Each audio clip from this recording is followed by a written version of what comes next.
जी कर्मे क्रियापदावर अधिकार गाजवणारी असतात त्यांना कोणत्या प्रकारची कर्मे म्हणतात? ठीक आहे, बघा प्रश्न कसा वेगळ्या प्रकारे विचारलेला आहे.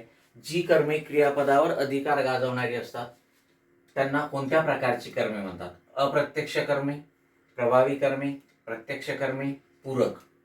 लक्षात घ्या, क्रियापदावर अधिकार गाजवणारी जी कर्म असतात ती प्रत्यक्ष कर्म असतात. कारण जर द्विकर्म क्रियापदाचं वाक्य असेल तर वाक्यामध्ये दोन कर्म असतात, एक अप्रत्यक्ष आणि एक प्रत्यक्ष.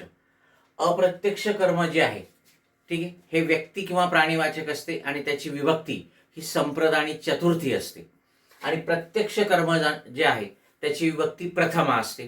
काही व्याकरणकार त्याला अप्रत्ययी द्वितीया पण म्हणतात, परंतु त्याला कुठलाही प्रत्यय नसतो. ठीक आहे, प्रत्यक्ष कर्माला ते वस्तुवाचक असते आणि हेच प्रत्यक्ष कर्म क्रियापदावर अधिकार गाजवणार असते. कारण जेव्हा आपण प्रयोग बघतो तेव्हा प्रत्यक्ष कर्माचाच विचार केला जातो. कारण प्रत्यक्ष कर्मामध्येच ठीक आहे द्विकर्म क्रियापदाचं वाक्य असेल आणि त्या वाक्याचा कर्मणी प्रयोग होत असेल तर त्या वाक्यामध्ये प्रत्यक्ष कर्मानुसारच क्रियापदाचं रूप बदलते. कारण प्रत्यक्ष कर्माचाच क्रियापदाच्या रूपावर अधिकार असतो.